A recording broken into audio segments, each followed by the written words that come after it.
Welcome to Tunnel Talk, a No Facts, All Feelings wrestling podcast on the Social Suplex Network. I'm Allie. I'm Ann. And I'm Leah. Back at it again at the Krispy Kreme girls. Here we are. How's everybody doing this week? Does it feel to you guys like the podcast weeks come faster and faster? They start coming and they do not stop coming. Yeah. It's that day again. Yeah. Yep. It's like every day I come home and it's Dynamite again somehow. We're in Tony Khan's infinite time loop, and he's loving it in there. I would watch a movie where the plot is that Tony Khan is in a time loop and he loves it and he doesn't want it to stop. He's like, I put on Dynamite every single night, and he doesn't know at the beginning of the movie that we three are the only other three people in the world stuck in and aware of the time loop, and it takes us like a year to figure out that it's Tony's time loop.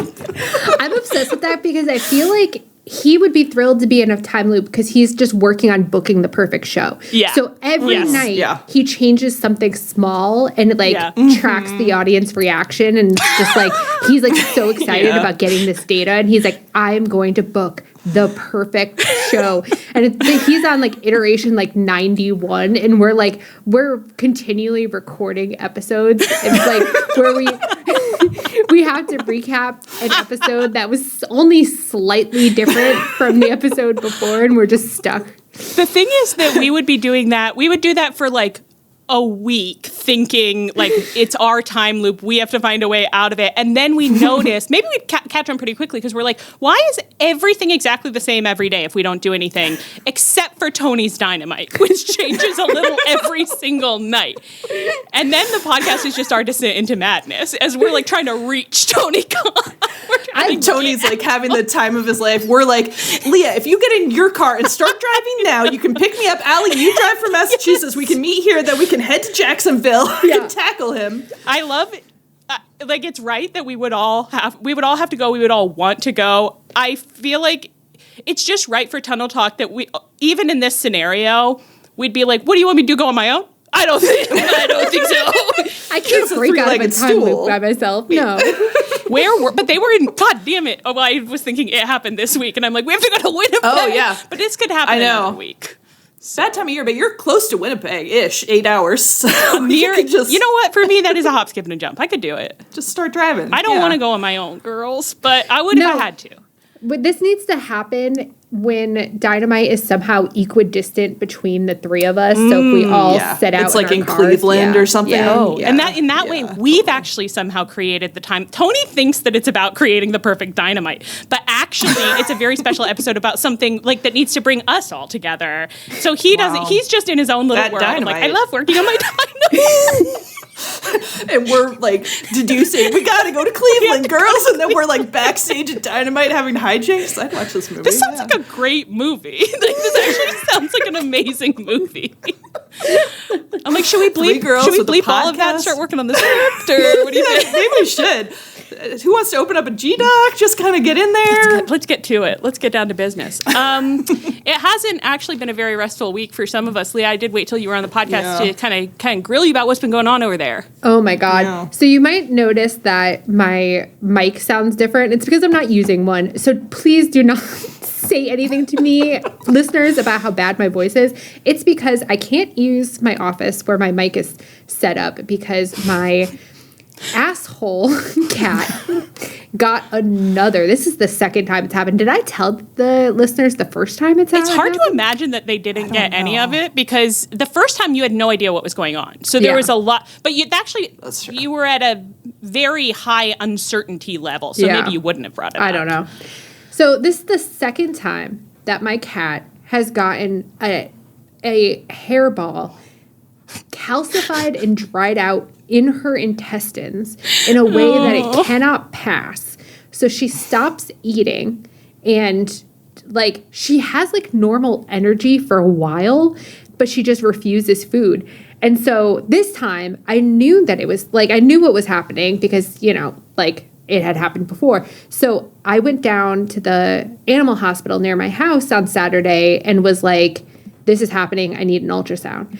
And I don't know what was going on. I think I overheard someone say that the ultrasound machine like was down or something because they were like, I don't think so. I think like, let's just give her an anti-nausea shot and send her home. You know this cat. I know this cat. So I go home with her having spent $400 to be told this.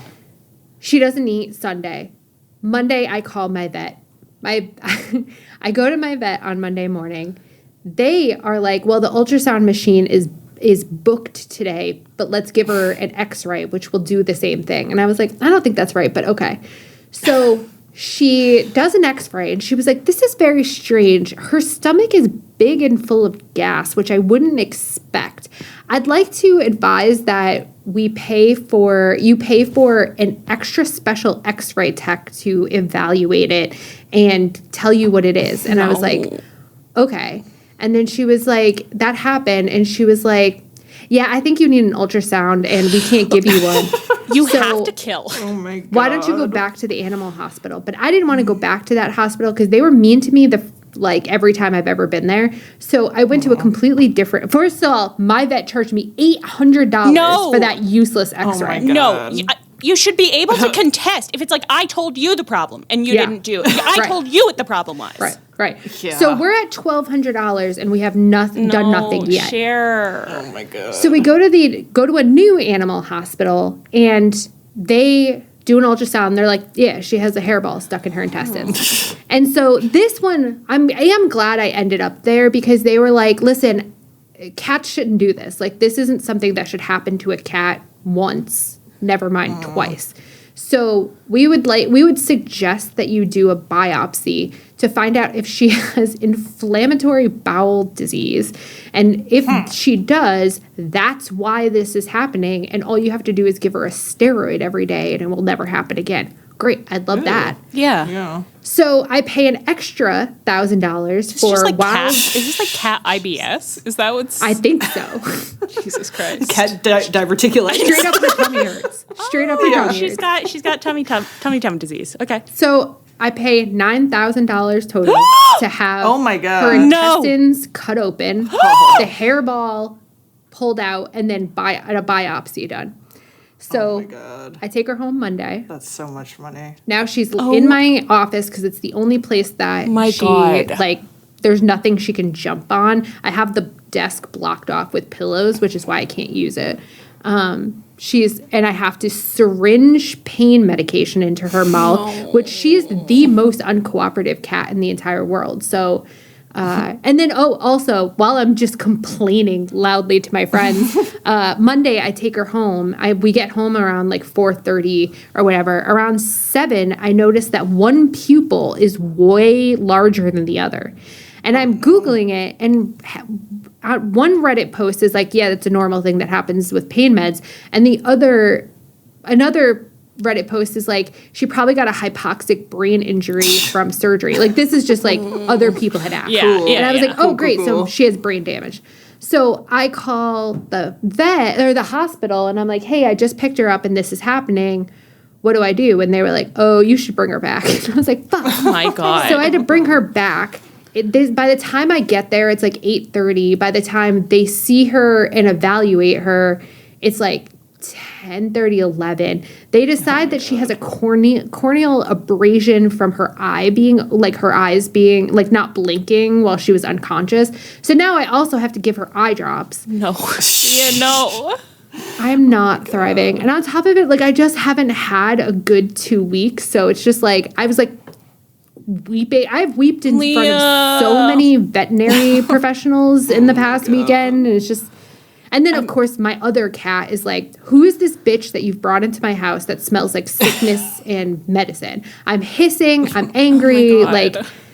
So, I don't know. Fuck Tony's time loop as a reason. Anna and I need to get in our cars and drive to you right now. Yeah. We have to get to you right horrible. Now. Animals always manage to do that stuff like on a weekend, so you have to go to the after-hours expensive hospital, and then I can't even believe that your own vet was like... That would make me feel insane, because you've already gone through this whole thing with them once, so it's like, you should know that. I don't know why I believed her when she was like, an x-ray will do the same thing. I was like... I don't think the vet is because it was saying a vet, yeah. Yeah. And also, it's like if it's calcified, I would be like, well, it probably would show up on an X-ray, I guess. You know, like, Yeah. Right. Like, I You don't just know. be like, I would just be like, I don't know anything. I don't know Right. anything. Yeah. So if you're telling Exactly. me that this is going to work, why would I think no, it won't work? right. yeah. Did they actually tell you like, yes, she has kidney tummy disease? So apparently, there are very few places in the U.S. that read animal biopsies, and the one that this one Good. works with is Texas A&M. So the sample has to be All the way to sent Texas to A&M. Texas A&M and then read. So they were like, it could be up to 2 weeks. So Lord. I won't Jesus know, but Christ. guys, cross your fingers that my That's cat has a crazy. treatable condition and that I don't just have to pay $10,000 every 18 months to do this. You can't Oh my God. share. We got to get you on the juice. It's time to get roided up, sister. Let's get you on those roids. Wow. That is a bad week. Yeah. Leah, I'm so sorry. That sounds horrible. That sounds really Yeah. horrible and ongoing. And I'm not ongoing. thriving. Yeah. I'll No. say that, girls. I'm not thriving. But my God. hey, Oh. at least Big J's back. At least Big Che is. Well, hey, don't jump the gun because I think we've got to do one item of business, and then don't worry, guys. It's first on the schedule. So. The only podcast is stoked, except O&R probably. Oh, I can't wait. I think my O&R God. is recording like right now. Yeah. I'm so excited Yeah. because Rich tweeted at some point and was just like, I think the entire tweet was like, I'm about to go off on Thursday. I can't Yeah, wait. I he have is. to. Now I'm not even mad that I have to go into the office tomorrow because I'm like I get my O&R commute. Mama's gonna be happy. She's gonna hear all about Big J. Yep. Okay, before we get to that, Leah's gonna share a little social suplex announcement. Yes, community notice. This is the notice board about Woo, woo. happenings. Our friend Sam, who runs the AEW Match Guide, was on a break, but it recently came back. There's been a bunch of really great episodes with great guests. I think Trish has been on it. Like a bunch of cool people have been on it lately. But he has an episode coming out Monday. So if you're listening to this, the day it comes out on Sunday, it'll be tomorrow. He's doing an episode dedicated to the Young Bucks versus the Golden Lovers, which is a banger. That's a banger match. Oh yeah. Really rules. And he has a very special guest. He hasn't actually told us who the guest is, but it sounds We're very in the dark cool. just like you. Yeah, it sounds very cool. It sounds like he's got some fun surprises in stores. So check that out if that is a match you also have gotten incredibly horny about, as I have. Did we watch that on the pod at one point? Yeah. Yes. Wow. That's fun to know that I could go back and listen to my own reaction to that match because I think it was the first time I had seen it, if I recall correctly. Yeah.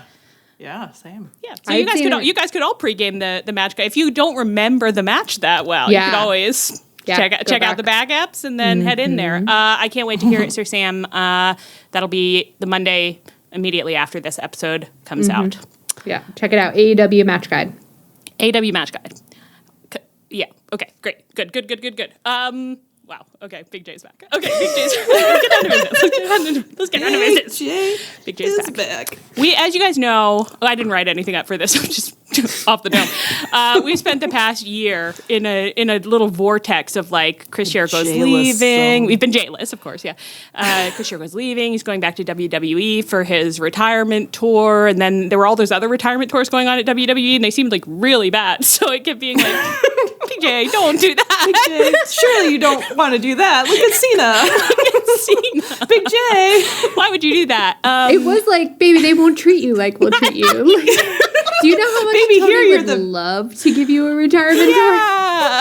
So If Tony was in a time loop, he'd be tweaking your segment Oh, like yeah. crazy. You get it just right. Oh yeah. Oh yeah. Oh my God, that's what our movie should be. Is like it's actually all about Big J. J's final show. Oh my. Big J's final show. Holy Oh my shit, God. yes. You guys, we should write this movie. This is a really good idea.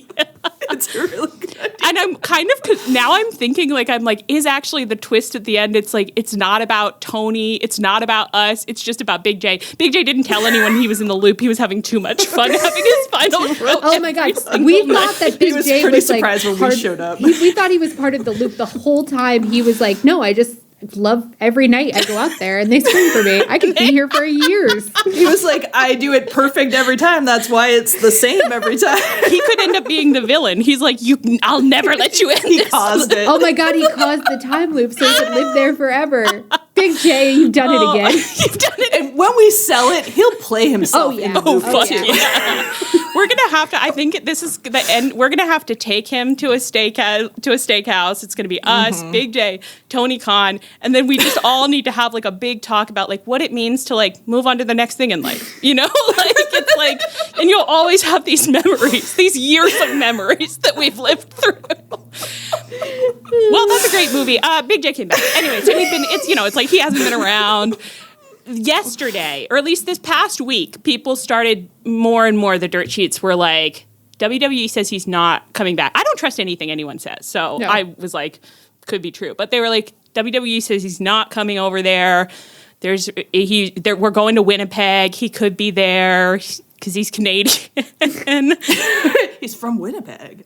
And at the beginning of the show, we hopped into our group chat. Leah said, I need this to be a good one for reasons that you understand, having heard her trials. I said, I need Big J to come back. I don't care who it pisses off. I don't care. I don't give a shit if people are mad about it. I need the demo god back tonight for my health and well-being. Mm-hmm. And I did not anticipate that literally seconds later, he'd walk on screen. Immediately. Judas. And saunter down the stage just like with this look on his face that's like, yeah, I knew you'd want me. And there were rumors today that his ask from WWE was like an outrageous amount of money that he would never get, like almost like just to be like, he didn't want to go there. He just wanted like leverage in his negotiations. But the WWE really thought he was coming for like a while. And then they were like, That's got so stiffed. killer. I love that. Awesome. So do you guys ever think about the journey we've been on with Big J? We hated Chris Jericho. We actually hated Chris Jericho for years, I think, when we started watching wrestling. That feels so wrong. I know. It feels really fucked up. But yeah. Is it right? Yeah. Am I making it up? I think we did. I don't think we liked him. We didn't care for him at first, for sure. Yeah. I don't know if it went all the way to hate, and I don't know how fast it turned around. Maybe I think we fell in love with Jericho Appreciation Society in a huge way. I think that's right. That I did feel change like the things for moment us. we heard that intro that like Matt Menard was doing, we were like, "Is Big J a comedy genius?" And I know. Well, and like early on too, I feel like it's like I didn't know enough about wrestling, so I like vividly remember early on where he was like, and that's why I invited this person to be in my prestigious inner circle, and I remember thinking like, is it prestigious? Like, is it a big honor? Like, I don't know. But he did do things that we enjoyed because he was feuding with OC when we showed up. We did obviously like that.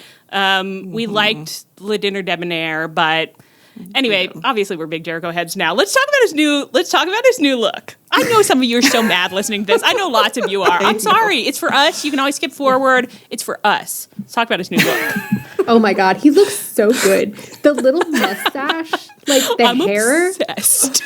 He had the little soul patch too, like mustache, soul patch. The soul like, patch? Sparkly jacket, sparkly pants. The soul patch is immaterial to me, kind of. I didn't even really notice it. The mustache, I'm like worried about the reaction I had to the mustache, where I'm like, it's not that I think like he looks so handsome, exactly, but I don't know. It's something where I'm just like, he's like, I think I said he looks like he's doing some kind of Scarlet Pimpernel spy play. Like it's like something crazy is going on. When I saw him, all I could think of is this insane saying that Sarah's mom says all the time, which is kissing a man without a mustache is like eating an egg without salt, which is a bonkers thing to say, but it's all I could think of when I was looking at him. And then I was like, that's so right. He salted his face. He salted his face. And you were admiring his chest as well, which I did think was looking probably the best it has in a long time. It was so beautifully concave. He's grown chest hair on it too, and he had that little, crucifix nestling in the concave chest hair. The fact that I know everything we're describing sounds repulsive, but it really was working. Hey, when you see it, many of you haven't even seen it. When you see it, you're really gonna get what we're talking about. I can't explain to you, like, our group chat to many of you, it's like, I think it would, you know what, like the Victorian Orphan Baja Blast type meme, like that's what our personal group chat would have been to some of you last night if you saw the things that we were saying about Chris Jericho's return. I just kept wanting to repeat on impact. I just kept saying, like, I'm so happy over and over for like 45 minutes after he was off screen. It was just like, I just really cheered me up. I really needed him. You know what I love? I love when an old man saunters slowly down to the ring and demands crowd adulation while his personal song, like, plays and he makes everybody sing along. I've always loved that. I've always loved it. I've never hated it. I don't know what you're talking about. Yeah, because that's all he did is it played Judas. He sauntered down to the ring, big sing along, and then he just said, "I'm home." He said, "Winnipeg, I'm home." He walked around the long way around the ring, smugged at the whole crowd. He kept demanding, like he kept raising his arms and being like, "Cheer louder, peasants, cheer louder." And then when he finally got enough, he slowly picked up the mic, grinned into the camera, and just said, "I'm home." And then he left. It was so... Isn't that what Punk said, too, when he came back to Was WWE? it? He said, "I'm home." Oh, my God. He did. I just Googled it. That's so funny. That's so funny. So funny. I do want to flag so the one other thing that did happen was that Tony Schiavone was doing an intro for, it was supposed to be, I guess, the Kenny MJF segment. I don't know. I showed up like a second late, so I might have missed it. But Tony Schiavone's trying to talk, and then the pyro starts going off, and Tony Schiavone looks confused. And I was like, "Oh, something's happening." But then Tony Schiavone just kept talking, so I was like, nothing's happening. And then it was Chris Jericho coming out, and it was like, "I love our garbage can promotion. I love our junkyard promotion." I love that Tony's new goof is that he doesn't tell commentary what's happening. He's like, "I love getting their raw, unfiltered reactions. I love when they're just off their game." Tony's like, "I'm in a time loop. I can mess with Schiavone all I want." Oh my gosh. And then, I thought that this somehow was going to tie into a plot line, but it didn't. And again, like, some of you are just like, "That's bad." And it's like, objectively, yeah, totally bad.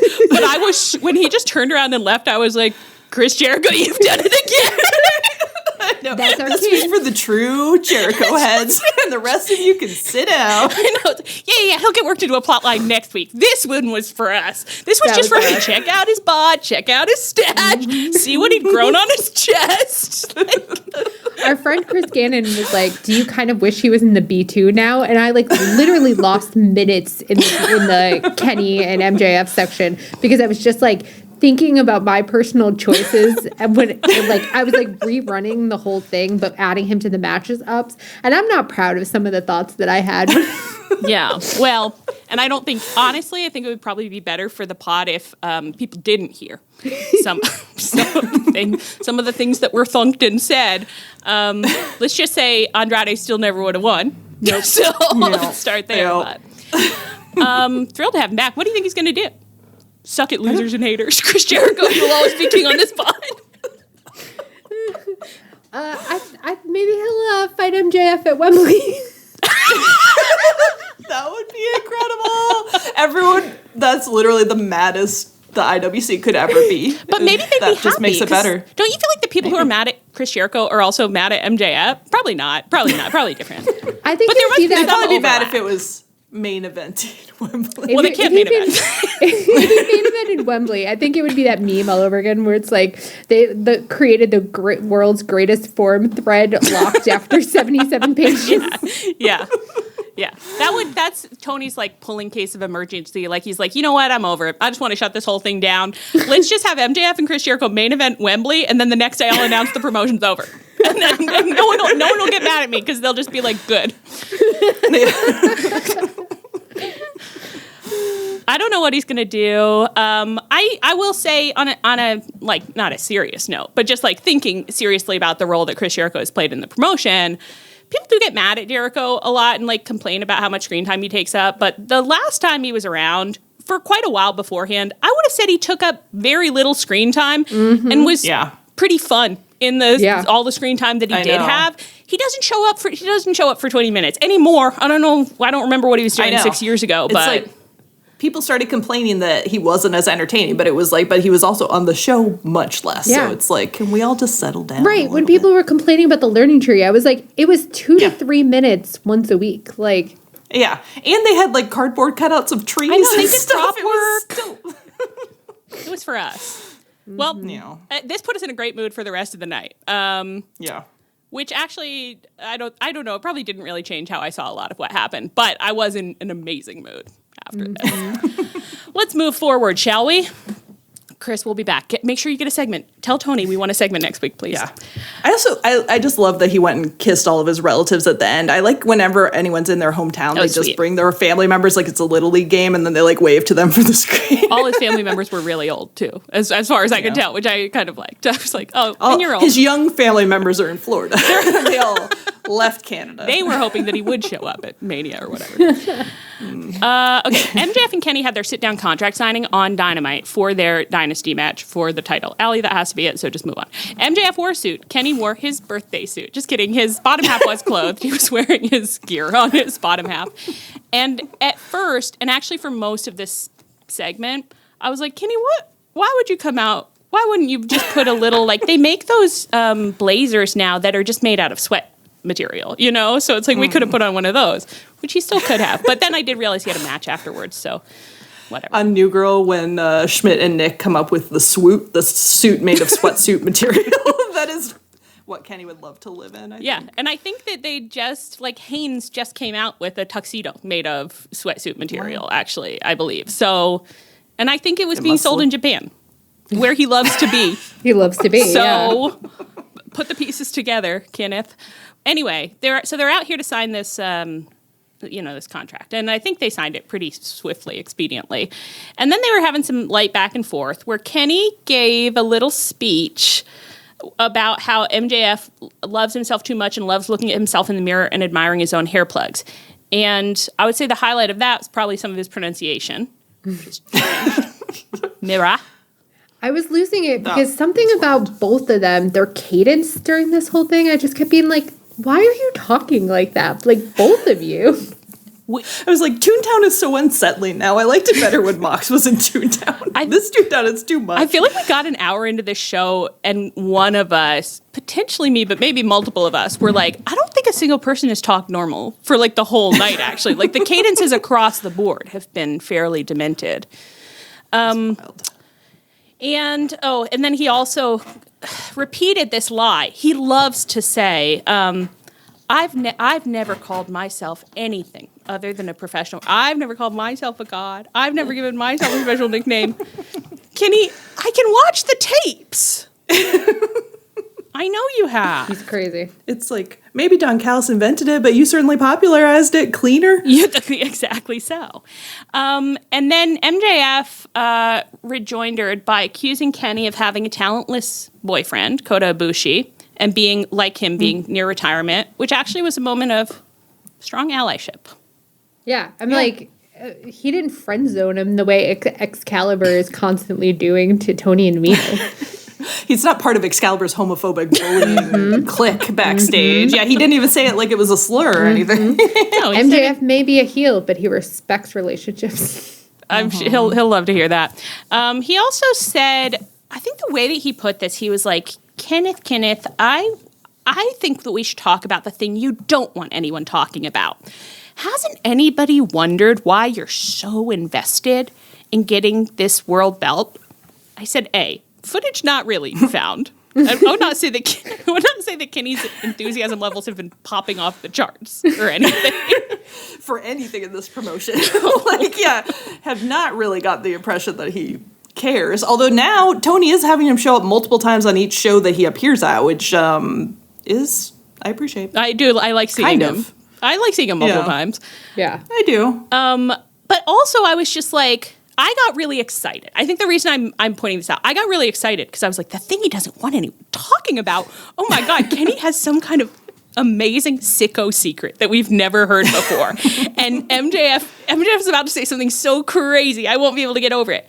But then the secret was just like your doctor said that your intestines could explode at any moment. And it was like I was over here like huffily like throwing things. Like just like we knew that already. They've been saying that for years at this point. I really felt like their insults in this were like not really on point. It's like, oh, we're just going to talk about Kenny's tummy and MJF's hair plugs. Like, guys, come on. Like, those are well explored. I A know. little It's like- psychological character work, please. I honestly would have enjoyed it much more if MJF straight up was like, do you even want to be here?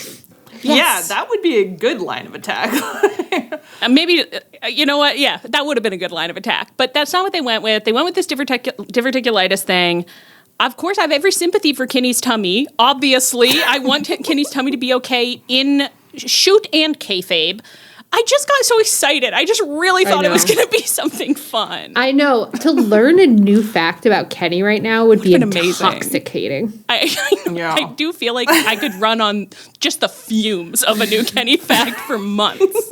But only more tummy troubles, I fear. And can you even imagine what Kenny's actual deep, dark secrets would be like? It's like unfathomable. Like, it's got to be. Yeah, I mean, like, for a while, didn't we, like, not even know where he really lived? Like, I still don't. somebody was, like, somebody was saying, like, they were like, oh, he lives in Florida. And somebody else was like, are you sure? Do you know that for sure? Does anybody know that for sure? He lives in a hotel-decorated Airbnb-style mansion in Florida. I think I've seen pictures. I think that Kenny lives in the woods like a cryptid. And that's the kind of secret that I would love to hear, is that, like, you don't want these people knowing that you live in a cave. Like a freak. Kenny's homeless. You don't want people knowing that, he's like, in the park. You've been haunting the Appalachian Mountains for the past 300 years. You know what I mean? Like, let's get a little something like that in the Kenny mix. That would make sense. Yeah. I saw a headline this week that was like, new footage stuns Bigfoot community. It's like, I don't know, guys. And that's Kenny. That's Kenny. Yeah. Well, I need Kenny. a mashup meme that's like a picture of Kenny with new footage stuns Bigfoot. Oh my gosh. Okay. Oh yeah. Okay. So MJF then was like, I guess there was a clause. They probably said this. I'm kind of making this up, but I think they must have said this, that they couldn't like hit each other before this dynasty match, or else they like wouldn't be able to have the match or something. So MJF was trying to get Kenny to hit him by saying something I can't remember. And Kenny, I guess, was going to give into it. But then Speedball Mike Bailey came running out and was just like, "Don't do it, Ken. That's not who you are. He's trying to get you, Ken." And then he pulled a I got this cleaner in real life out there. He came out of nowhere and he was like, Kenny, I got this cleaner. And then he just promoted on MJF. And I was like, what is happening right now? And it was like like it wasn't bad, but it was so intense. And it was like the whole time he was doing it, they were doing it. I was like, did anyone like, how did you get out here? Why are you in this? He was waiting the whole time. Like he was ready to run out the whole time. It wasn't one of those things where someone is like having a talk and they look over to monitor and it's like, fuck, that's a bad situation. I should get out there. He was peeking around the tunnel being like, if he needs me, I'll be there. Like, I am ready, Kenneth. And meanwhile, everyone backstage is like, is Speedball supposed to be out there? But security's like reading the flowchart and it took too long, you know? Yeah. I think that the flowchart was giving people some problems, I think. Yeah. Last night, as always, really. So he cuts a little promo on MJF that's just kind of like, you should have nothing but respect for Kenny Omega, because without Kenny Omega, AEW wouldn't exist. And without AEW, MJF wouldn't exist. So, like, he basically was being like, salute him, like, stand when the national anthem of Kenneth Jerome Omega plays. And Kenny was just kind of standing there, like, just kind of like, looking at us, like, glancing around. I don't know. It was such a weird energy from him where it was just kind of like, this is fine. Yeah, he was like, it's me, Kenneth. It's me, Kenneth. Salute me. Salute me. And so then Kenny popped in with a little Kenneth zinger, and he said, I've actually talked to your doctors too, MJF, HIPAA be damned. And while I'm missing 24 inches of my intestines, I'd rather be missing my intestines than missing my balls. It was like classic Kenny zinger. And I will say the funny thing to me, I was like, Kenny, if I learned Kenny cryptid lore about you that you were like, I had my balls cosmetically removed for reasons that you could never understand, I would just onboard it. I would just be like, yeah. Okay, yeah. That adds Feels up. right. So it's not like you saying, like, don't talk about missing your balls is all I'll say, because like, I don't know. I don't know if you would miss them or not. I feel like people have been talking about MJF's balls kind of a lot this year. Like What's going on Hangman with mentioned them those? like 2 or 3 times. So it's like, is there something That we don't. Is this a work shoot? Oh my god! Like how like people were like Kenny or Hangman was dropping hints about like what Punk was up to. They've been trying to breadcrumb for us that MJF doesn't have balls. Ballless. Oh my god! What if he had to trade his balls for his hair plugs? Oh my god! That's the only currency they would accept. We've cracked it open. Yeah. Testicles. Yeah. And everyone's like, we were making the turkey jokes, and no one understood that going to Turkey means you've had to trade your balls for your hair plugs. Yeah. And they're like, we got to get more explicit. It's that classic euphemism, going to Turkey. We all know what it means. It means you traded your balls for hair plugs.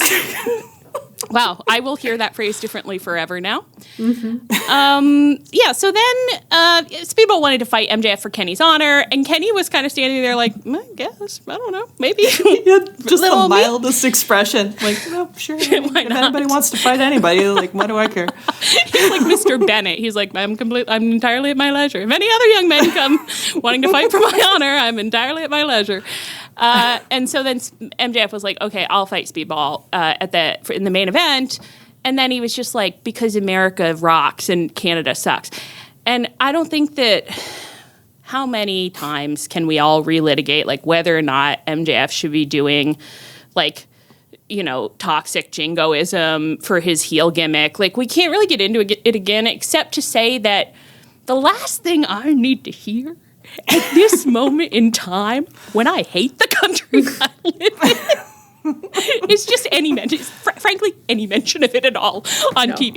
I can't hear him bringing it up. I can't hear later in the show, Tony Schiavone's on commentary being like, MJF thinks he's some kind of American hero, but he's not an American hero. And like, we have heroes. And I said, shut up. I don't want to hear about American heroes, be they true or false. I don't want to hear shit about it. Shut up. Yeah. Everyone shut up. Everyone shut up. We're all trying desperately to block out the news right now. Like, you can't keep bringing it in here. A fucking lick of escapism in this place. I guess it was for the Canadians, but to what end? We'll get to that later. So, anyway, is there anything else about this before we move forward? Seems to have taken quite a long time. Probably my fault. Contract signing leads directly into Kenny, Jack Perry, and Brody King versus The Demand. This got set up in a variety of segments that I had to track down all over God's creation, to be honest. Not one of them was normal on Collision. Thank you, Chai Mothboy. One of them I was trying to find it. It was only on Twitter. So Ricochet, I think, was on Collision, being like, "Oh, Kenny, how could I have known that you would hit me with?" But maybe it did air on Collision. I guess I didn't watch it straight through, so maybe it did. You know what? I don't fucking know. Well, Allie, it was all very convoluted. Like, I watched it, but it was like, there's a lot of people interacting in a lot of ways. And then just watching it on Dynamite, I hadn't watched the Collision clips yet. It was like, Kenny, Jungle Boy, and Brody King are friends? Like, when did that happen? I mean, I guess they're being consistent. The trios are just like any three men who were next to each other at one time. But, like, my God. Yeah. Trios are kind of like what is the 6 degrees of Kevin Bacon? 6 degrees of Kevin Bacon. So it's just like you just have to be connected to one man. And then you might have never even seen the other man before you join a trio with him. And I'd fully believe it if Kenny had claimed never to have seen the other two. Yeah.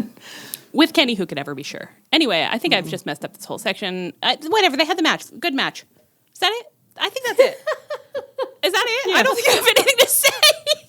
It was a fun match, but yeah, nothing. JB looked cute. He was doing cutie pie winks. Yeah, he was doing really cute little winks. And it was nice to be like, oh, that's why Kenny was wearing his ring gear. Yeah. It's not just that, like, these were the most comfortable pants he could find. Yeah. I do wish that we were better at understanding what makes, like, a match layout really work, because it's funny that I loved everybody in this match and I've loved watching them wrestle very often, but for some reason this match was just like, it was okay. It was okay. Mm-hmm.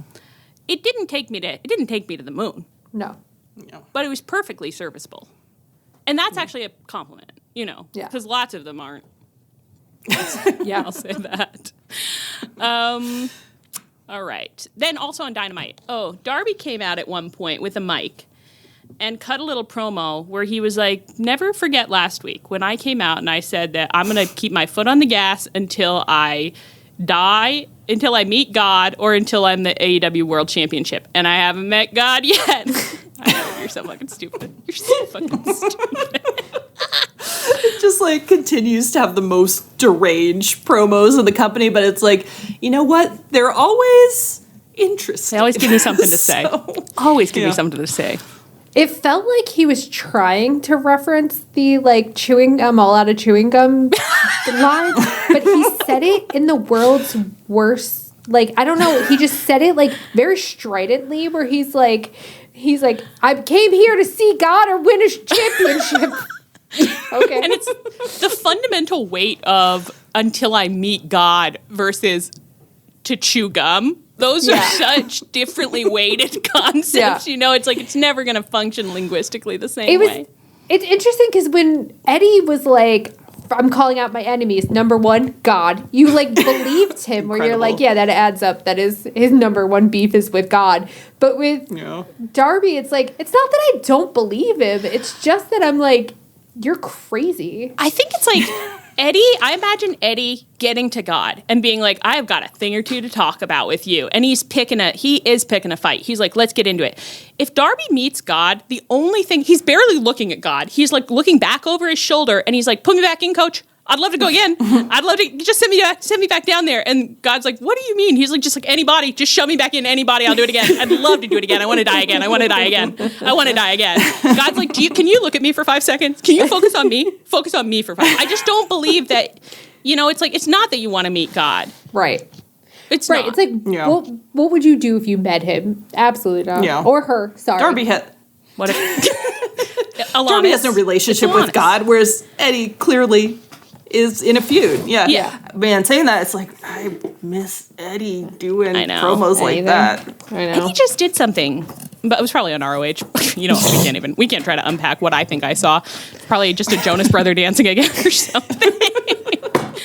So Darby says a couple more things about like, why are you like playing, like, why are you employing the Don Callis family? You're scared of me. I just hope that you die. I don't know, something like that. Come out here and fight me. Fight me. Kill me. Kill me. Kill me. Kill me. The Don Callis family comes out. So it's Don Callis and 4 to 5 of his disparately dressed men. And Don Callis says... by the way, when he was promoing with... Sorry to interrupt you. No. When he was promoing with Ricochet, he kept kind of looking Ricochet up and down in a way where I was like, he's like checking him out to add him to his Did Ricochet try to get into the DCF when he showed up here? Ricochet tried to get... No, that was Hurt. Oh. That was Hurt Syndicate. Oh, okay. Yeah, so he could be... Ricochet's a little on the small side for a Don Callis boy, but maybe he's branching out.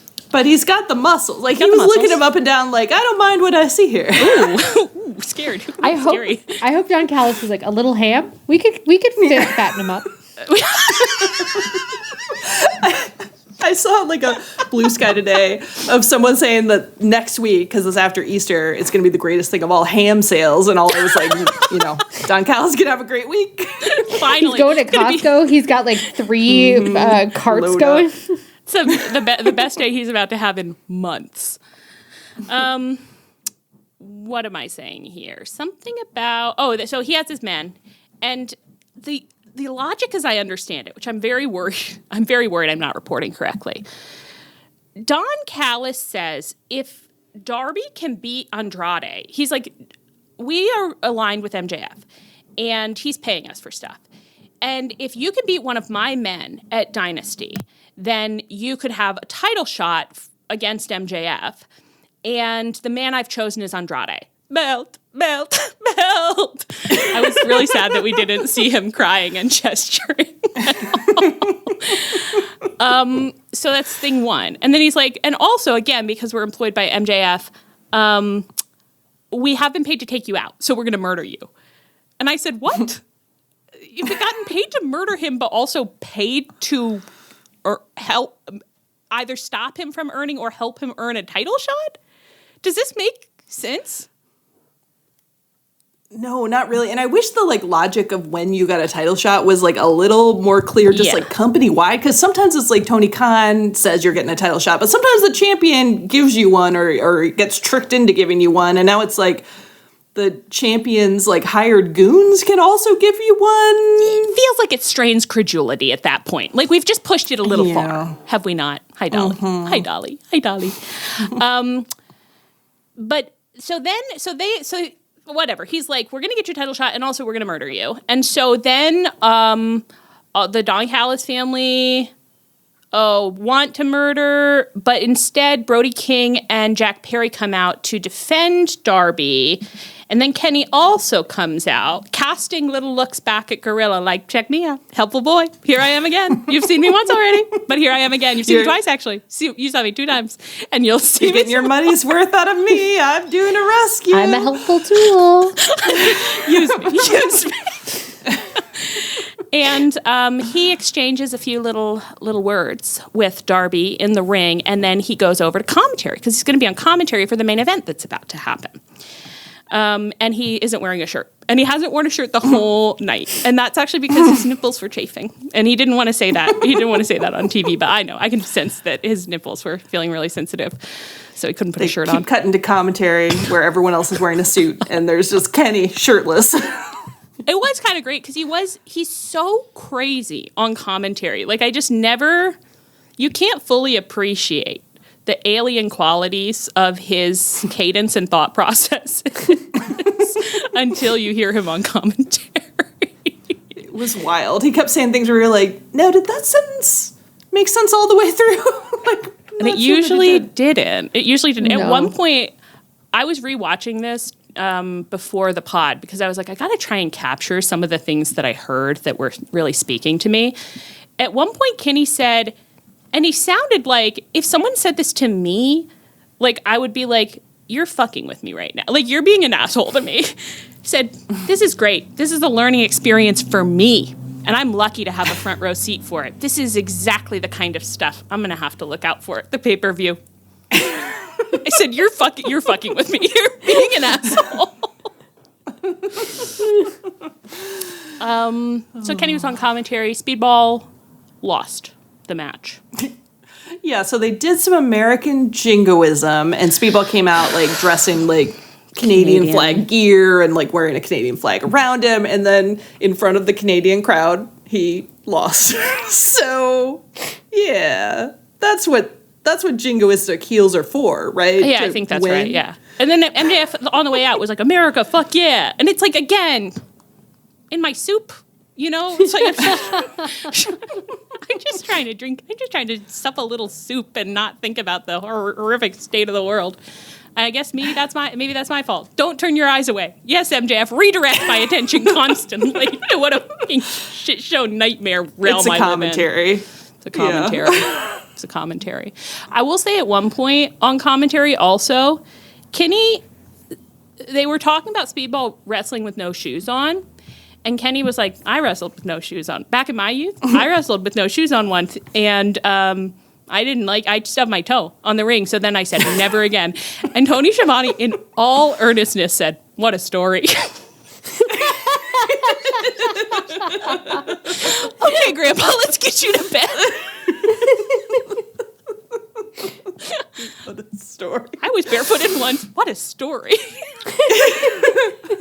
But I hurt my toe on a moonsault. Wow, that's the stuff. Okay, so I think that's everything that's happening in the title scene. There's some ancillary Don Callis family stuff going on. I think the pertinent stuff is just that Okada is still trying to keep Kyle Fletcher's love. They had a little segment where he was like, I saw that you were nice to Takeshita.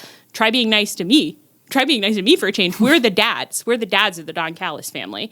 And then he fought Kevin Knight, and he won by cheating, even though Kevin Knight had earlier sworn to Lexi Nair that 2026 is going to be, quote, the year of the Jet. Oh, Kevin. You're so silly. And it won't hurt his confidence at all. It won't hurt his confidence at all. Kyle Fletcher, meanwhile, remains unhappy that the DCF is employed by MJF DCF, MJF, God.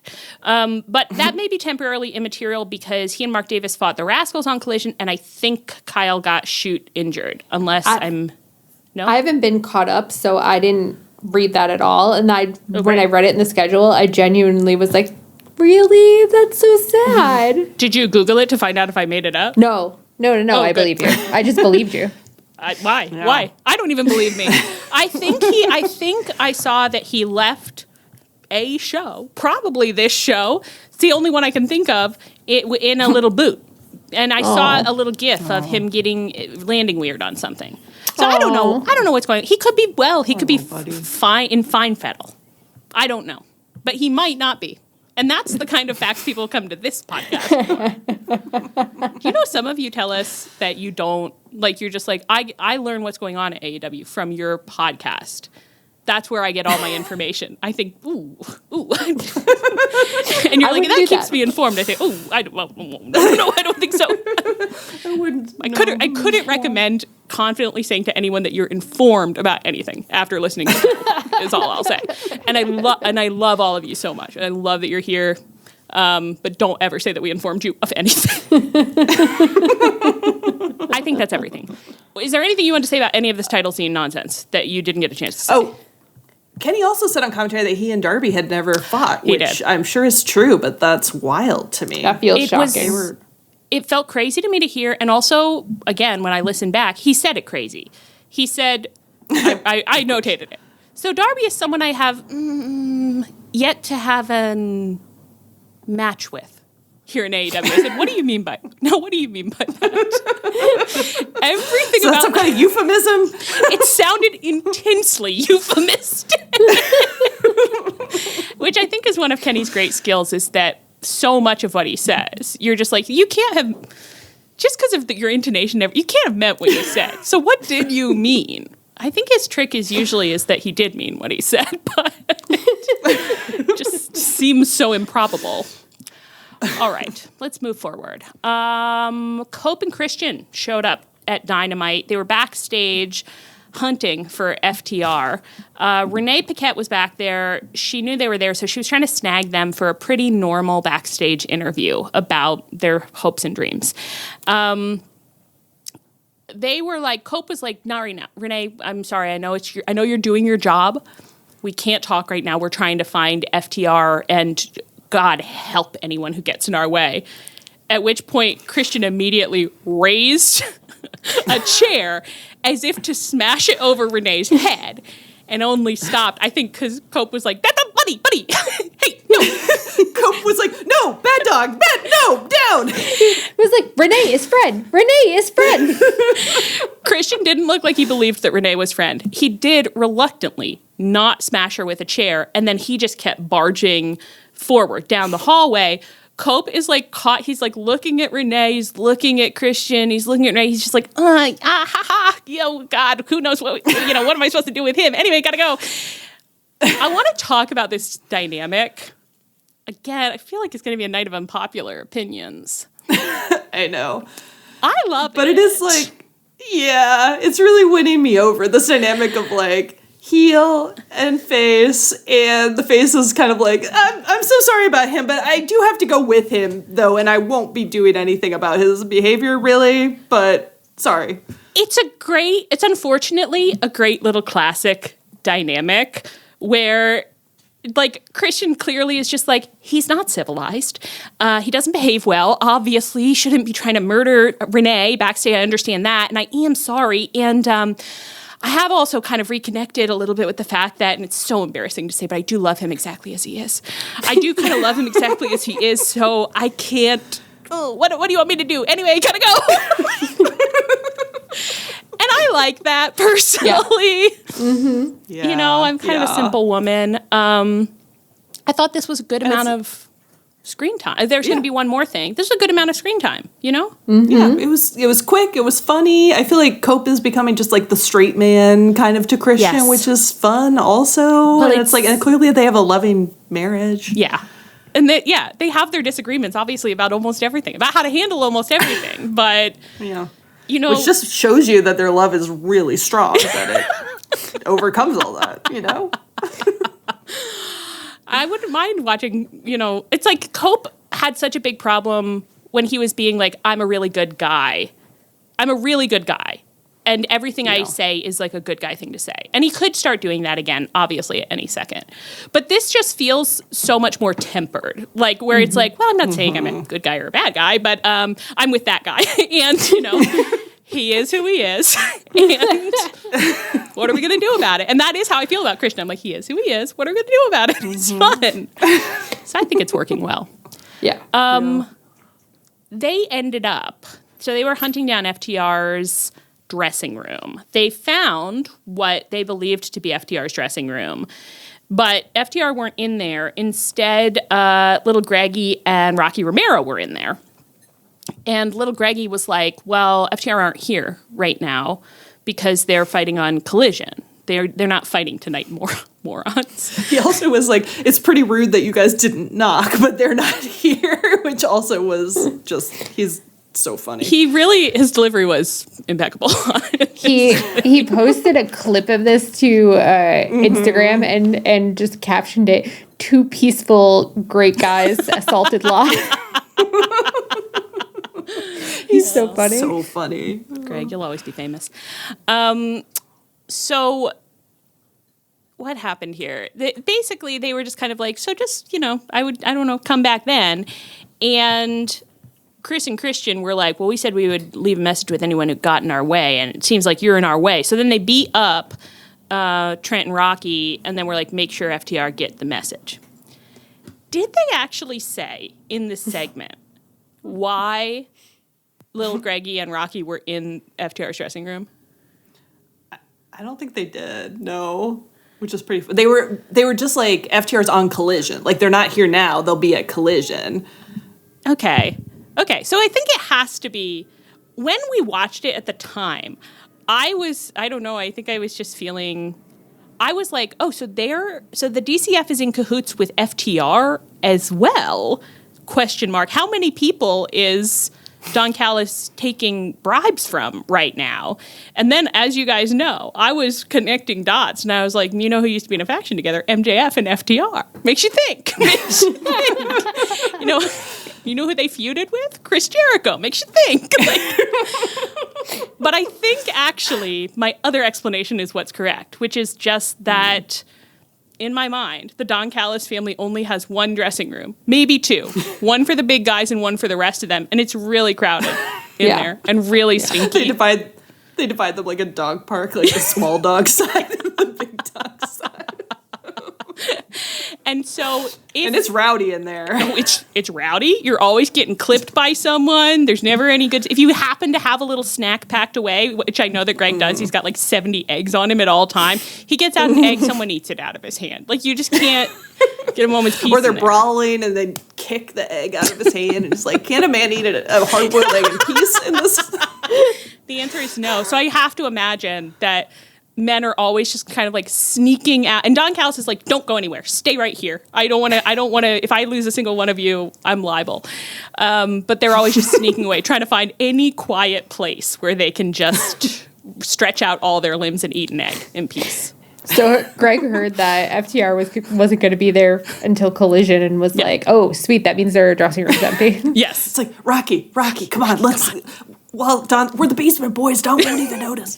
And I feel like you do have to be really quiet about it, because if even one person notices, suddenly you've got 7 guys coming to the room with you. Yeah. It's big family stuff. Yeah. So that's probably what was going on, right? Yeah. I think so. I think that was clear to everybody. That was textual, Allie. That was textual on the show. Okay. Yeah. Great. Anything else you want to say about Chris and Christian?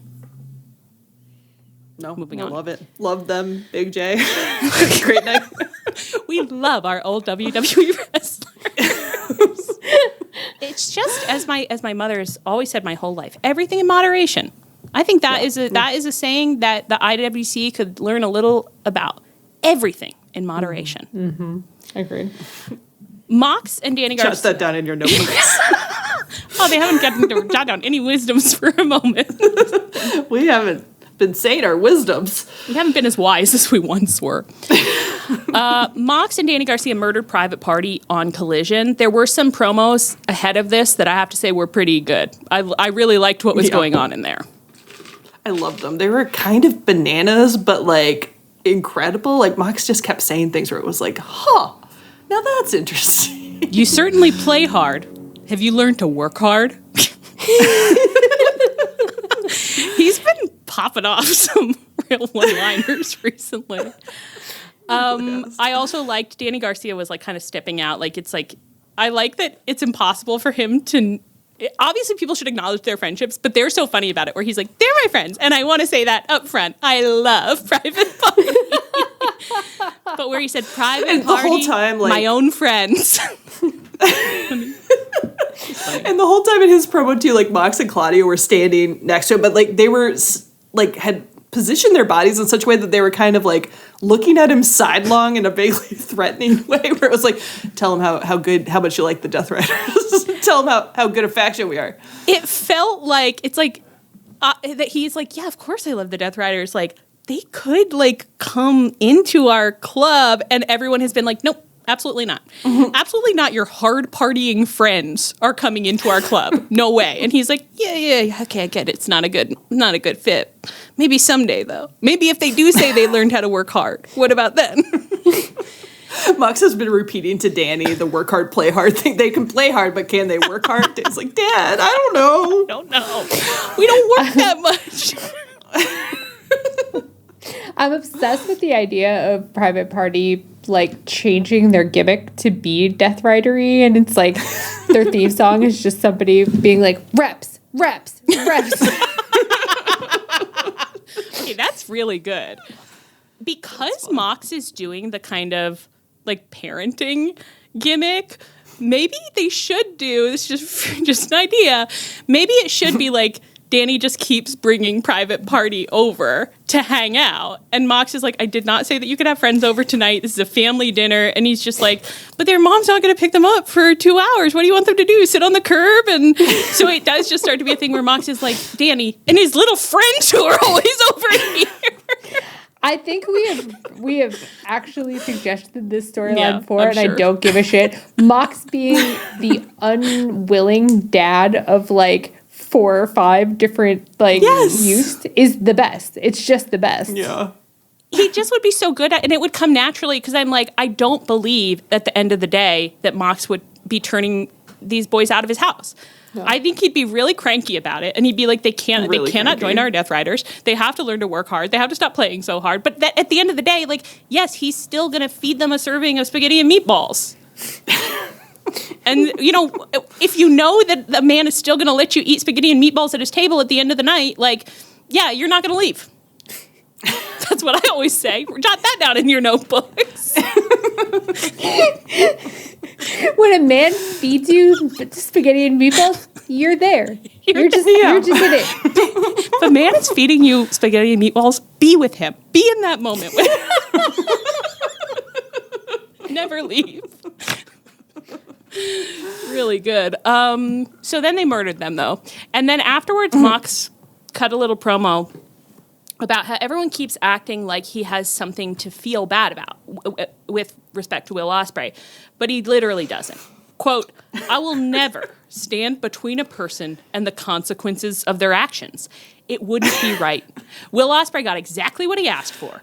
Found himself in an unsanctioned cage match because he couldn't find a doctor anywhere in the world that would clear him because he was walking around with a broken neck. What did he think was going to happen? He cooked you. Yeah, you did. That I will never stand between a person and the consequences of their actions is like such a good and weirdly funny line. And that is like, it's great. He's got 10 neighbor boys over at his house and he's sick of it. And one of them falls out of a tree and he's like, yeah, I saw him up there. I'm not going to protect him from the consequences of his actions. He's learned. That is, he's like, if people don't want their children to fall out of trees and break their legs in my yard, they can stop sending their children over to my house for dinner every single night. And nobody has. Nobody has stopped. So because of the spaghetti and meatballs. How so could good. they? So good. I loved this. And I thought it was honestly, I've just forgotten a lot of how they ended up in this situation. I've forgotten like what the Death Riders were doing at the time. When I read this, I thought, you have a point. You have a point, Jon Moxley. You may have a point. Like, what did he think was going to happen in the unsanctioned cage match? Something sanctioned? Doubtful? So, I don't know. I thought it kind of really worked. Yeah. I think Mox often, like, he's not a heel right now, but he's not a heel, but he has kind of a personal, like, ethic that goes through, and it's like, he often has a point, you know, when he says things, you're like, I can see where you're coming from. Yeah. Like, it's like, should you be making different decisions? Probably, yeah. Probably, definitely. But at the same time, I see how you got here. Yeah. And I don't totally disagree with you. I really don't. Especially because Will Opsreay, I don't think you've expressed yourself very well. Like, my biggest thing to Will Opsreay right now is, like, I think we all need to sit down and have a talk about what's going on, because I know the doctor's been working on your neck this whole time, but I think maybe you needed a little doctoring on the mind as well. It can be very hard to get injured, and that can really mess you up. Let's talk about our feelings. Well, we won't get there yet. So on Dynamite, Ospreay attacked Mox backstage at the beginning of the show, and security broke it up. And then later in the night, Ospreay was supposed to fight Pac, and so he came out, and it said here, I totally missed this, but the doctors came out to check on Ospreay and tried to talk him out of participating in the match because of what had happened earlier, or just because Pac is like a neck breaker kind of guy?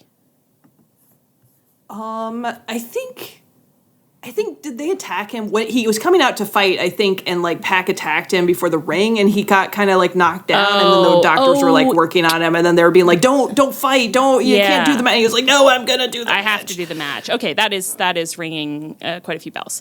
Okay, so he ended up winning the match, but then he immediately got attacked by Pac and the rest of the Death Riders, and there was a long beatdown segment, and they got his neck in a chair, and it was kind of, you know, one of those, like, if we stomp on this, it'll ruin your life and your neck forever situations. And Mox hopped on the mic. Mox is honestly really killing it right now. I know. He's just doing something that I haven't psychosexually experienced on wrestling in recent memory. He crouches by Ospreay, and he says, "You're okay." And then he pats Ospreay's head. He says, "It's okay. Look at this situation you found yourself in." He's like doing like condescending to Will Opsreay in a way that like is working for me so much. It's like, it's horny, it's like aggressive, but it doesn't like geek Ospreay out or bury him or whatever. Like, it feels just like, oh, that's effective, you know? Yeah. And it feels right, because you are kind of like, when he's doing it, you're kind of like, Ospreay, I do think you have been running in a little half-cocked. Yeah. I do think that maybe we should have thought through our approach to this whole thing a little more before we came back. And it might have behooved You're having your big feelings, and your big feelings. A little too big. A little too big.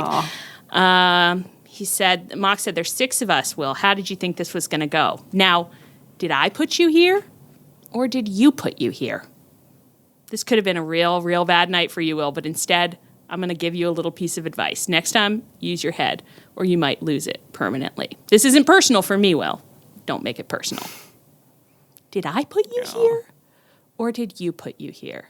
This is the theme of the spring at AEW, is this, let's define our terms. It's about being a danger to yourself. Yeah. Who's the most dangerous man at AEW? The man running out there to get his ass kicked by 6 guys. The man finding himself in situations. The man constantly finding himself in situations is the most dangerous man. Are you brave enough? That's Will Ospreay to a T. Are you brave enough to sabotage yourself, or what? I haven't seen you being a danger to yourself. I feel genuinely, I can't put all the pieces together, but I do feel like the stuff going on with Mox and Ospreay, the stuff going on with Darby and Kenny, I guess. Who is Kenny saying it about? Not Darby. I said it about Darby. Kenny said it about Swerve. Swerve, yeah. It's like we have a rich buffet of readings for the class this week, and the texts are in conversation. Do I know what the conversation is? No, but I do feel like there is a theme for Dynasty. Yeah. Yeah, and I feel like it's like Ospreay's pretty. Well, it's not that he's not a good storyteller, but his characterization of himself is pretty consistent. But it's like Mox is doing a lot to sort of like define who Ospreay is that Ospreay is not doing. Yes. Where it's like you are a preschooler who's always having a big day, but you got so mad and now you're kind of like out of control of yourself, you know? And Mox is being like, hey buddy, like think for a second before you like run out here to do something stupid, like, cause you're 4. Of course you don't have a lot of impulse control. He's like Max in Where the Wild Things Are, you know? It's like, and he's just off on his big adventure.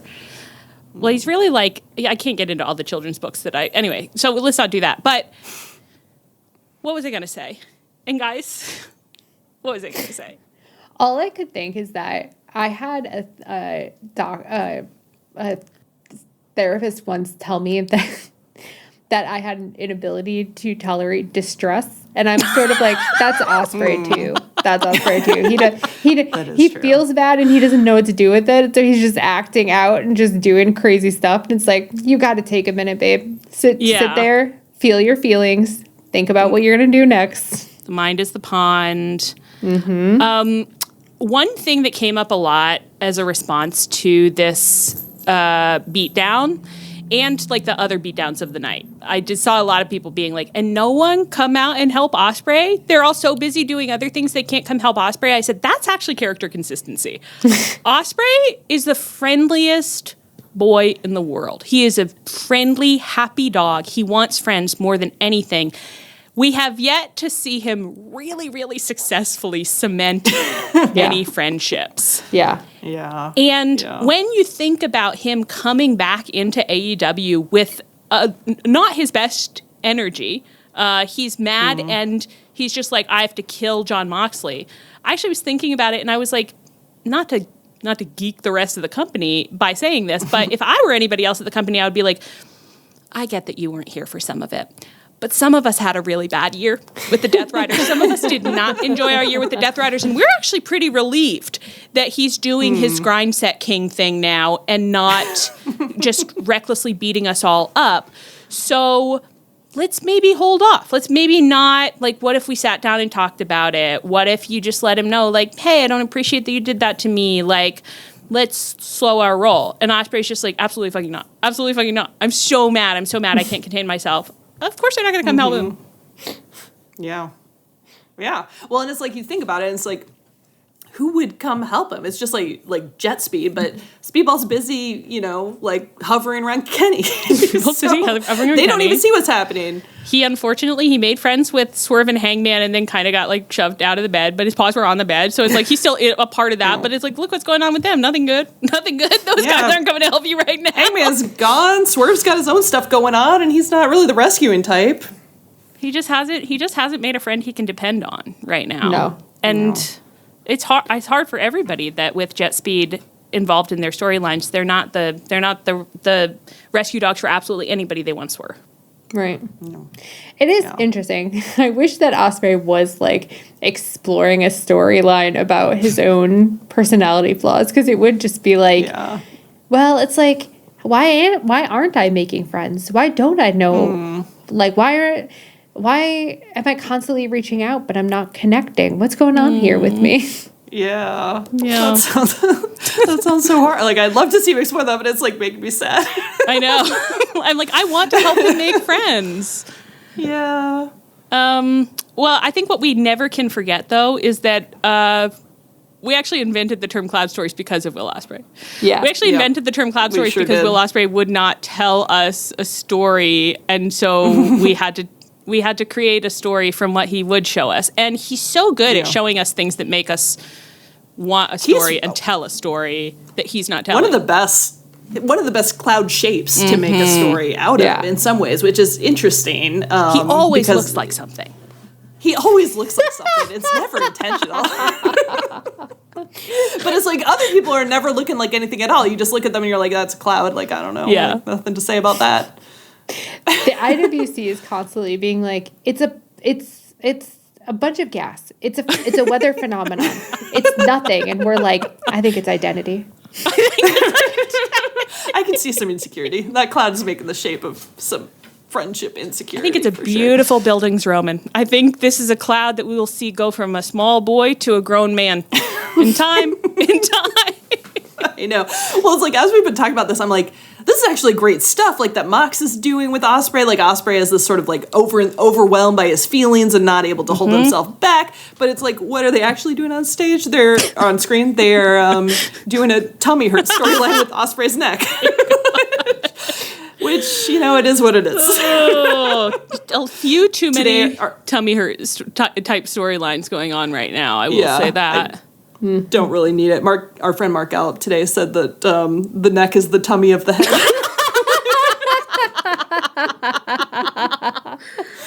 That was a really good one, Marcus. Thank you for that laugh. And actually, hey, you know what? I don't know if we've ever done this before, but you guys can write that down in your Tunnel Talk Wit and Wisdom notebook. But please do credit Marcus Gallup. Yeah. The neck is the tummy of the head. Write it like this. The neck is the tummy of the head, dash Mark Gallup, and then the whole thing's in quotes, dash Tunnel Talk. Okay. Anything else about, I think this might take us too far afield. I'm interested in, Mox keeps doing the thing where he's like, it's not personal, don't take it personally. And I find it really interesting because I don't think it's that necessary in some way. Like, I'm like, I think it's like kind of like gilding the lily because the other stuff is working so well that like the don't take it personally, I'm like, you don't need it. But then I also was thinking about it and I was like, if I were Ospreay and I wanted to like respond interestingly, I think I would just be like, obviously it's personal. It's my neck. Like, I don't know what to tell you. Like, it's, all of this is personal. And I know you know that. Like, you know that when you get in the ring with somebody, like, that's the thing that it is most of all, is a personal connection that you're making. I think that you could really sell that. I want him to give this speech from Aaron Brockovich. Not personal. It's my time with my kids. It's my sweat. It's my... Yes! Just quote Aaron Brockovich. And I was thinking, you've got mail. You're saying it's not personal, it's business. Well, it was personal to me. Yes!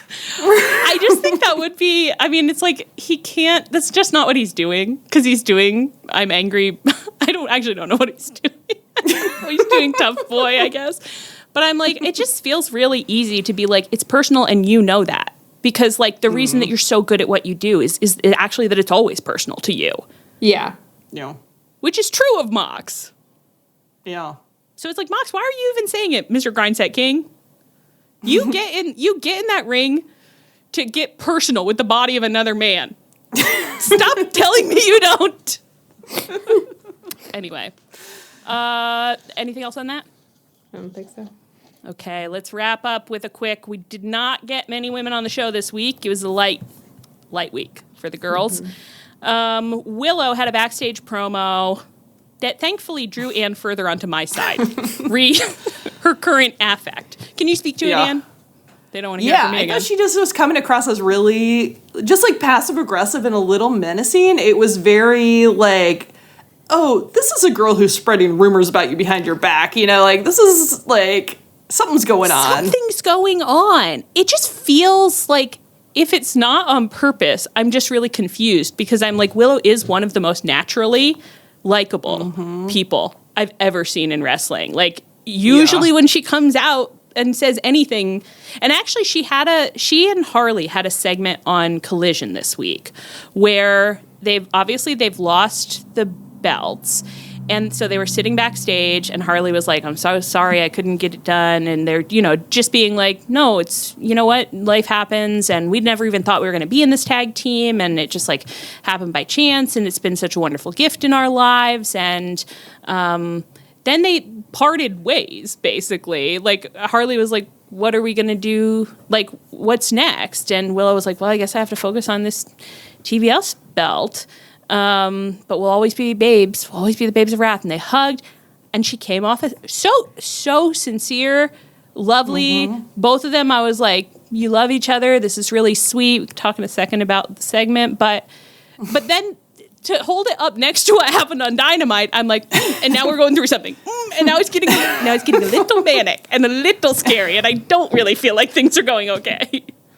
Yeah, it's interesting because it's like I feel like Well, it's always wrestling, so you're like, is this on purpose? But it is, like, she is so naturally likable that you're like, it must be right? I'd love to know. I'd love to feel fully confident. Yeah. Yeah. Was this the segment where she was like, I'd love to challenge for the TNT belt, but they won't let me? And I was a little bit like, I wish they would. Yeah, that'd be incredible. Who even has the TNT belt right now? Wouldn't you like to know? I think Is it Kyle, I think. Kyle. Oh, yeah. And maybe not, depending on what's going on with him. Yeah.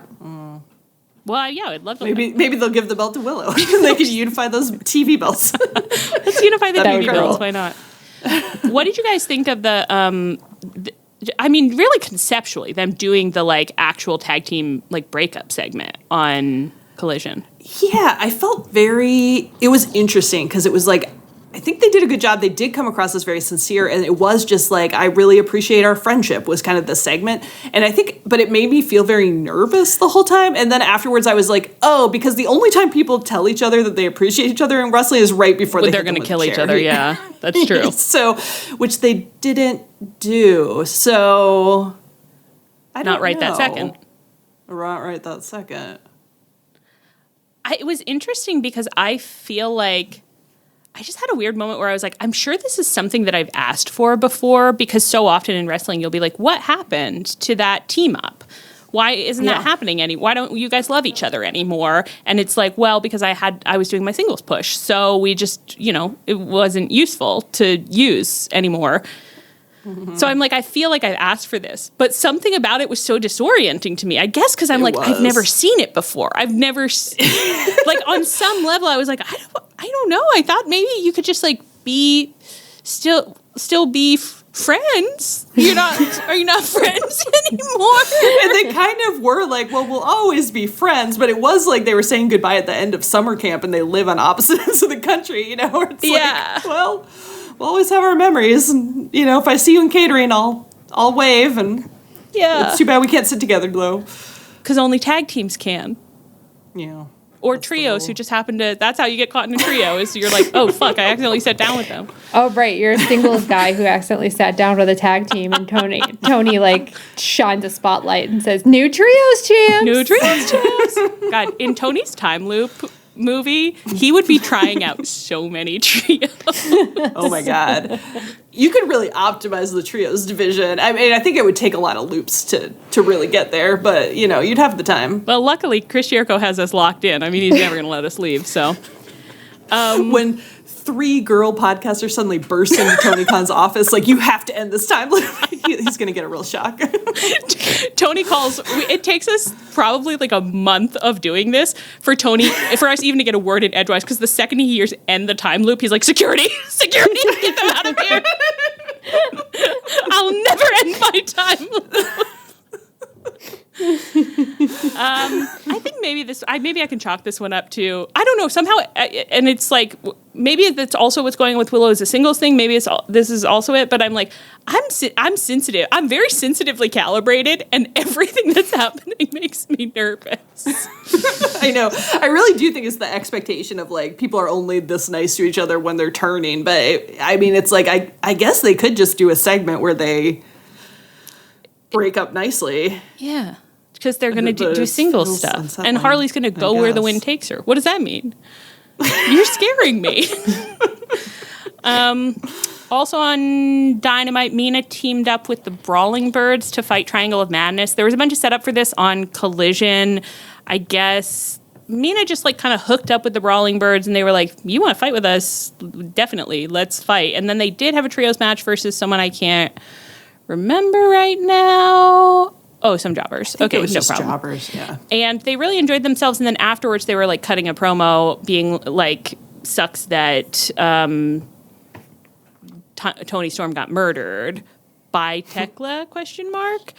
And yeah, they were both, the Brawling Birds were like, we didn't do it, just so you know. And yeah. Oh, that's right. Yeah, they were like, we didn't do it. And then there was a very funny. Thekla is a lunatic. I just don't know. I don't really know what to say about this, but like, I know. She entered this segment with a strange noise that I couldn't possibly replicate on this podcast. No. It was so weird. Like, they're just in the ring doing their promo, and then this noise starts happening, and you're like, what is going on? It reminded me of course, I live in Minneapolis, and on the first Wednesday of every month, they test the tornado sirens. And I've lived it's our here, second Tuesday. Yeah. I've lived here for a long time, but in Delaware, they don't have any tornado sirens, and they never any need to test them, therefore. I've lived here for like 13 years or something. It's been a long time. The other day, I was just driving along, and I kept hearing a noise, and I was like, my car's dying. My car is broken. My car is fucked up. And it took me like 5 minutes to be like, tornado sirens. I don't remember it. I never remember it. That's what this was like to me. I never remember it either, and I grew up here and have heard it presumably, it's like I lived elsewhere for a while, but it's like I've been back here like 10 years, but every first Tuesday of the month, I'm like, what the hell is that? It's so funny that it just can't, like, it makes me feel like, okay, well, if there were an emergency, good luck to me, because I guess I would notice it, but I wouldn't be like, it's an emergency. Anyway, that's what this was like, where it was like, what does that sound like? And it was just Thekla, and then she delivered a promo that was completely deranged, just demented delivery of a style that I don't know. I'm not saying it as an insult. It's new. I'm fascinated. No, I love it. It's so weird. I feel like it's like, okay, Thekla, like I'm loving this like presentation thing you're doing. I love this like drunk European energy you're bringing to all your promos. We just need to marry it with a little story. We just need to give you a little something to do with it. But it's pretty effective. It is like the drunk aspect is like, I'm running into you in the women's bathroom. You say something so nice to me. Smash cut. 7 hours later. I'm 4 states over. Criminal charges have been filed. Like something horrible. It's like this woman is about to take me on the worst adventure of my life. I guess I'm just describing like The Hangover for girls, but that is her energy. Yeah, totally. Thekla would take you on The Hangover for girls, no problem. You just wake up in a hotel room and you're like, what happened here? There's a tiger. Yeah. Yeah, I think that might be what she's going for. I don't even know. One of our loops should involve rescuing Thekla from something. Yes. That would be a fun little side quest. We're going to have plenty of time because we don't know. Once we realize that Tony doesn't know how to stop the loops, and we're like, I don't even think Tony's causing the loops. We're going to really just enjoying the loop. He's not the cause. He can't finish it. He's just having a great time. He's unconcerned. He's unconcerned. Yeah. I love the idea. He's like, you guys want to fix what? It's a show overnight. It's my heaven. I love the idea that initially Tony's like, security, get them out of here. They're going to ruin my loops. And then when we prove that we have no ability to ruin his loops, he's just like, oh yeah, I wander around. Why not? I'm having fun. Right. Enjoy it. You guys want to meet some people? I can introduce you to some people. Like, I want to meet someone who can stop these loops, Tony. You have no idea how much driving I'm doing. You have no idea how long it takes to get here every single day. We're all driving 8 hours every day to get to our midpoint. Wow, I love this. I love the idea that we get to spend, it's like a year of our lives. It's just like, wake up, crack a dawn, hop in the car, drive to Cincinnati. Straight there, and then try to break into the arena. Like we get really good at it. Yeah, of course. Like we know when the security guards are looking away. Yeah. We sneak in behind little Greggy Trent. We can charm him pretty fast. Just pass him an egg. Just pass him an egg. He says, "Who are you?" I say, "Have an egg, Greg." Have an egg. You want a couple eggs? You want a couple eggs? Yeah. I heard that FDR are at the show tonight, and that their dressing room is free. We'll show you. Anyway, so then they had the Triangle of Madness, Brawling Birds. Brawling Birds won. That's it, the end of that. That's it. That's the whole thing. That's it. That's the end. Did I miss anything? No. I think that was it. It's just that, like, I think so many of the girls have, like, really interesting gimmicks and really good aesthetics, and, like, it should work, but then it's just like, okay, now do something with it. Yeah. Yeah. I like the idea of, like, Mina and the Brawling Birds. I liked the way they fought together. I liked the way they all looked together. They all looked so, like, tough and cool. They were named the Brawling Lovebirds. Yeah, that was very sweet. You know, doing very homoerotic, like, moves with each other. Loved that. Yeah. But It's all good, but what... I need a kernel of a plot here. I need just one little cloud to look at. Right. Girls, line up and let me look at you like clouds. Every girl, tell me what you think you look like as a cloud. Girls! Anyway.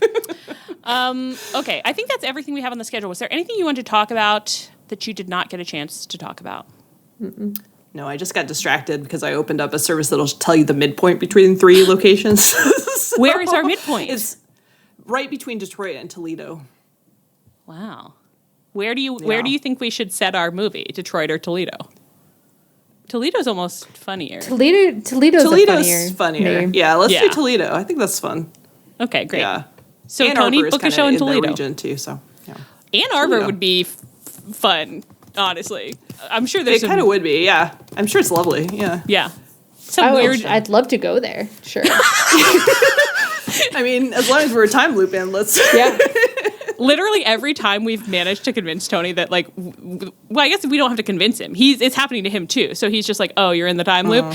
Tony immediately is just like, Ann Arbor is a beautiful city. There is so much to do. Can I interest you in... there's a feminist bookstore. He's just eyeing us up. He's like, you over to the looking at feminist us and bookstore? immediately feminist bookstores when he comes out with, and we're like, yeah, I do want to go Tony, there. do Yeah. not talk to us about the feminist bookstore again. Yes, we have visited it, and we are happy to give it our money. Yes, we like contributing to small businesses, but this is a serious problem that we actually need to discuss. He's like, there's lots of other things, art, and so many great things that you can check out in Ann Arbor, a beautiful city. Get away from my show. I'm busy. Oh, okay. Well, on that note, I've been Allie. I've been Ann. And I've been Leah. This is Tunnel Talk. Our theme is by Chris Corkin. You can find us on Twitter, Tumblr, Twitch, Blue Sky at Tunnel Talk Pod, via email, tunneltalkpod@gmail.com. You can find us on our feed, on the Social Suplex Network feed, where you can check out all the other great podcasts on the network, and you can find us on the Social Suplex Network Discord. Please rate, review, and subscribe to us wherever you get your podcasts. Stay frosty. And as always, please come back next week.